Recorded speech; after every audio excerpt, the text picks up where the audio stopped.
Hey there, Carnage Cravers. Welcome back to Carnage Corner. I am Ken Carnage, and we just got done watching the WWE event Extreme Rules. Spoiler alert, it was not that extreme. WWE should probably rethink naming their pay-per-views after a type of match if there's only going to be one of that type of match even on the card. But going ahead and getting into it, they opened up with a real stinker of a match with Sin Cara versus Andrade Cien Almas, which, I mean, it was just bad. Botches left and right, and it wasn't good. It was really bad. I mean, I'm not a big fan of Andrade Cien Almas. I'm not a big fan of Sin Cara, and their chemistry together is not good. They did not complement each other whatsoever. Almost won that match, but again, it's just a bad match. Then they went into tables match, New Day versus Sanity. This match was good. This was a 6-man tables match. Good match. That really shouldn't come as a surprise. I mean, Kofi Kingston is great. Eric Young is great. Big E is... if he's not great, then he's at least really good. Same goes for Killian Dane. You know, they're the bigger guys. So they had a good match. And of course, Sanity picked up the win, putting Kofi Kingston through a table. So we then got our first title match, the Deleters of Worlds, as they've come to call Matt Hardy and Bray Wyatt. Versus the B team. It was a good match. We had many good matches on this show. Not many great matches, but we had many good matches. This was a good match, and it ended with the B team taking home the Raw Tag Team titles. Immediately following that, we got an announcement from Kurt Angle concerning the Universal Championship and Brock Lesnar and its status. Essentially, he said if Brock does not agree to a title defense, if he doesn't sign for a title defense within, in the next 24 hours, he expects him to be at Raw, and if he's not at Raw and he doesn't agree to a title defense in the upcoming future, that Kurt will strip Brock of the Universal Championship. So I think that we're going to get a title defense from Brock at SummerSlam. I think Brock will lose at SummerSlam. We then went into Finn Balor versus Baron Corbin, and again, this was a good match. A match Balor won, which doesn't make a whole lot of sense. I've said this before, and yes, I've heard the argument size isn't everything. You're right, size isn't everything. Skill counts for a lot, and a skilled fighter can beat a fighter that is larger than him. But eventually you do reach a point where the size difference gets to a point where the smaller guy winning doesn't make much sense. Corbin has 100 pounds on Balor. This may be, right inside the realm of possibility, especially off a quick roll-up, but I don't know. I mean, they need to send Finn Balor to 205 Live where his scrawny little ass belongs. He does not belong on the main roster. He does not belong in a world title scene. He's 195 pounds. Send him to 205 Live. That's why you have a cruiserweight division, is it not? I mean, it just makes sense. Alright, so we then jump backstage where the Bludgeon Brothers attacked Team Hell No and messed up Kane's leg. Our next match was Asuka versus Carmela with James Ellsworth in the shark cage. What is it with WWE and sticking annoying little Muppets in shark cages suspended above the ring. They seem to be doing this at least once a year. It's odd. That being said, this was... I mean, it was good, and by good I don't mean it was a technical showcase. By good I mean it was entertaining. Elmsworth and ended up trying to escape and getting caught, and he was hanging upside down from the cage, causing Asuka to use him as a heavy bag, and them to lower the cage down so that they could free him. And then Carmela smashed Asuka's head into the cage, knocked her out, and got the 1, 2, 3. Very, very creative way to keep the belt on Asuka, on Carmela, and have Carmela outsmart Asuka. And you don't really take anything away from Asuka because, you know, other than the fact that she was foolish enough to let herself be distracted by James Ellsworth, you know, you don't take anything away from her physically because, you know, it's kind of like... it's a lot better than if they had her slip on a banana peel or something. You know, it's forgivable at the very least. It's not like they had Carmela beat her clean. That being said, Carmella is still the SmackDown Women's Champion. We then got Jeff Hardy versus Shinsuke Nakamura, which was over in the blink of an eye. Shinsuke with a low blow before the bell started, and then he just hit the Kinshasa. And of course, this was done the way it was done. I am assuming because of the rumor circulating that Jeff Hardy is injured. I've heard shoulder, I've heard back. Which one it is, I couldn't tell you. I also heard it's his leg. There's a lot of speculation going around. Don't know what his actual injury is, but I'm pretty sure, especially with the way they handled this match, that Jeff is injured. So, that being said, it was a quick victory for Shinsuke Nakamura, and we have a new United States champion. Right after this, Randy Orton comes out and decides he is going to stomp on the groin of Jeff Hardy. So apparently the storyline injury that's going to keep Jeff away is going to be something having to do with crushed testicles.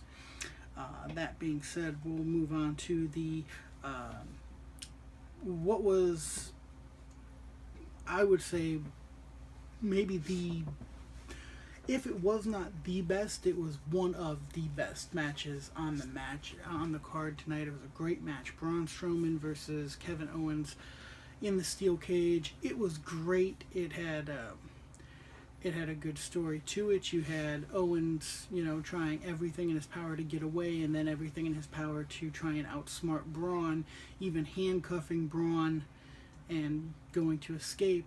And of course, Braun breaks the handcuffs and catches Owens and chokeslams him off the very top of the cage down through the announce table.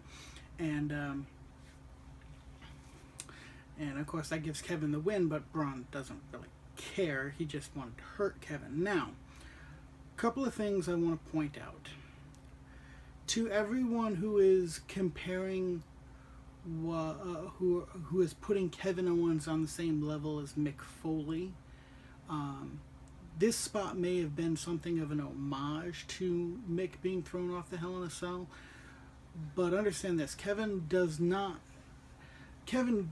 gets respect for a bump like this. Don't get it twisted. I'm not saying that, I'm not taking away from Kevin's bump, but it's not the same as what Mick did, for at least one very important reason, or two actually. For one thing, Mick was thrown down from 30 feet in the air. Kevin was only thrown down from 20.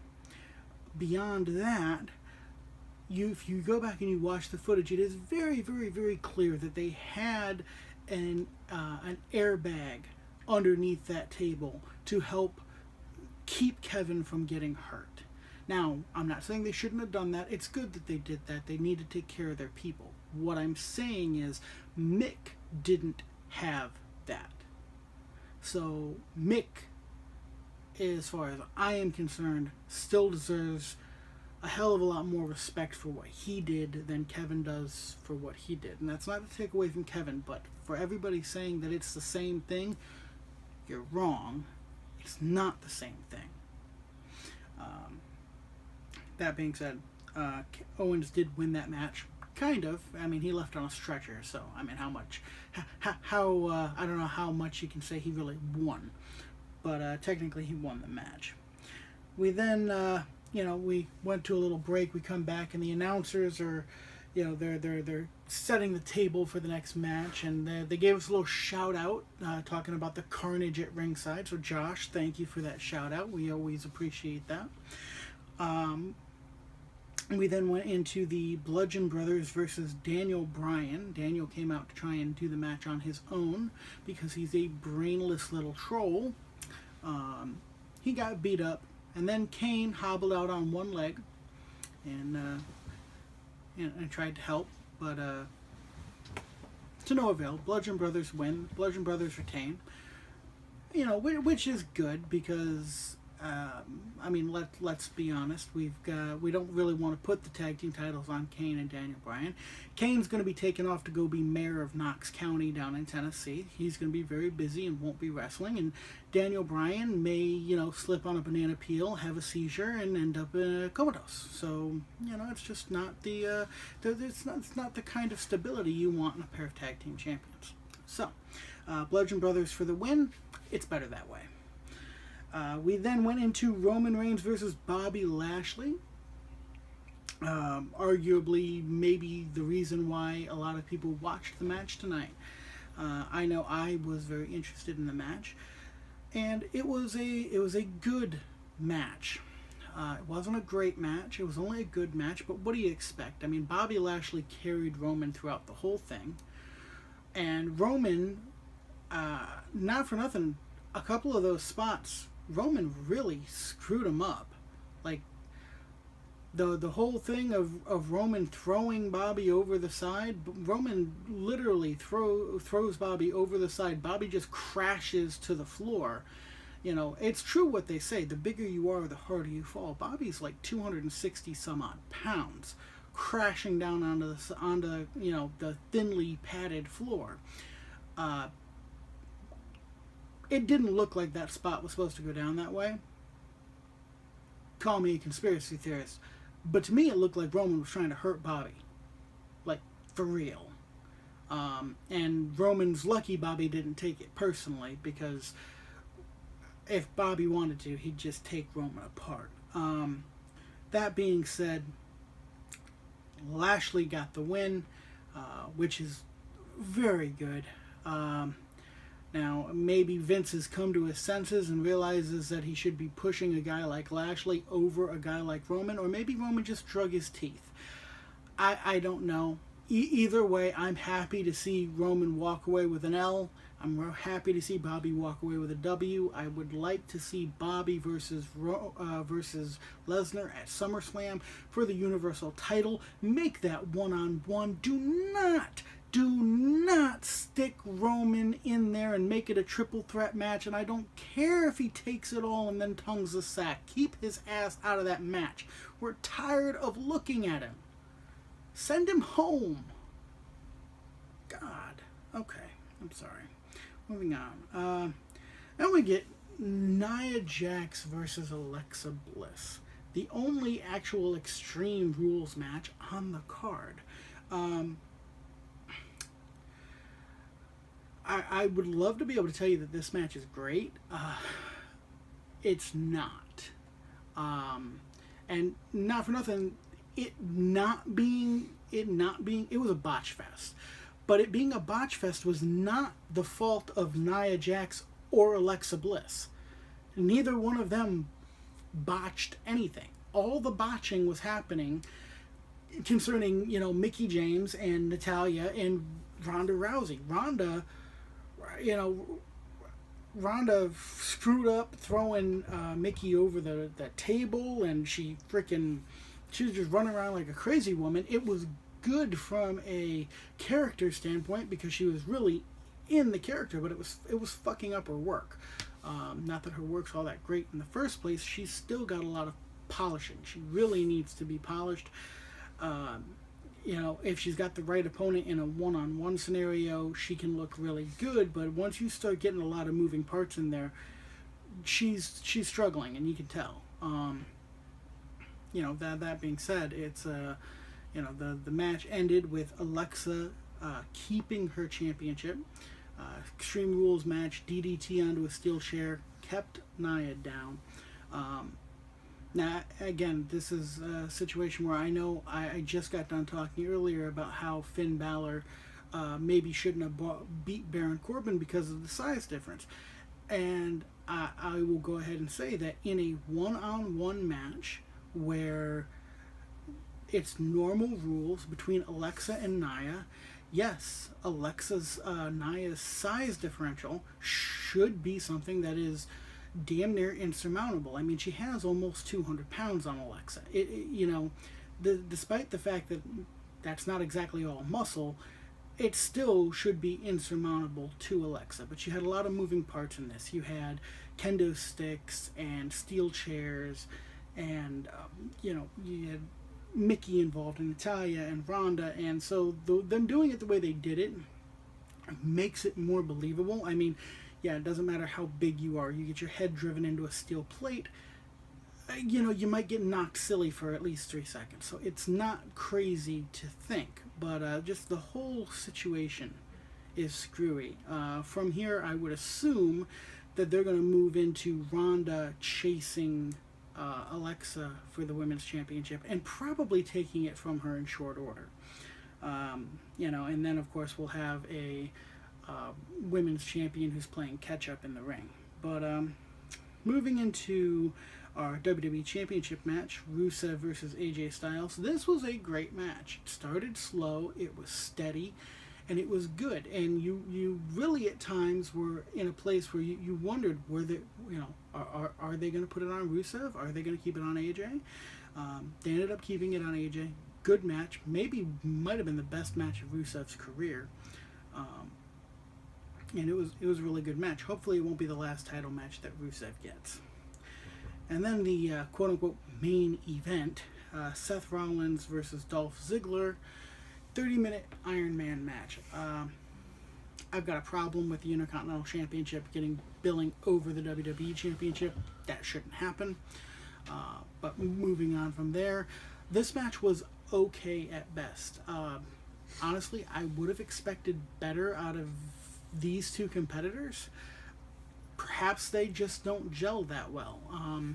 But I wasn't the only one who thought this match was lackluster. I mean, the crowd itself was so bored with this match, they started counting down the time clock. They would count out the last 10 seconds of every minute because they just couldn't wait for this match to be over.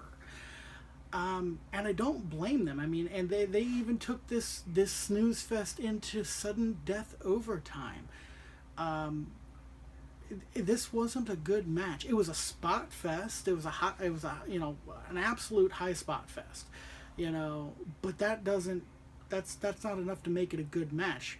You're supposed to make us care, and it's kind of hard to care when basically this is just an example of Seth Rollins' arrogance coming back to bite him in the ass. Am I supposed to be able to feel bad for him? I don't. It's just, it's not the situation. It's not the kind of story that you needed to tell if you wanted to rope people in. It sucked. This was not Brett versus Shawn. Okay? It was not Kurt versus Brock. You need a better story heading into an Iron Man match, because you want to be able to keep the people captivated for that length of time. You got to do a better job building the story. This time around, they just didn't do it. But Dolph retains the Intercontinental Championship, and that was that. Overall, this pay-per-view, we'll say 6, 7 tops. I've definitely seen them do better. I've also seen them do a lot worse. So, that being said, I am Ken Carnage, and remember, until next time, Carnage is right around the corner.